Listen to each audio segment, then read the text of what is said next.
มอตนนาข้อลมพร้อมเพลงที่มีชื่อว่าบุญคุณของแม่ร้องโดยนางน้ำเพชรข้อมอหนึ่ง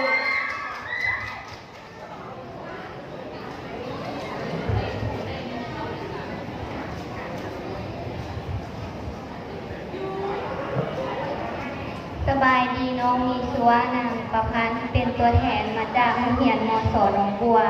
วันนี้น้องสิมาร้องเพลงเกี่ยวกับเพลงเมียงใส่วิรชน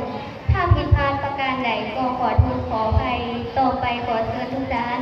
รับชมรับฟังใด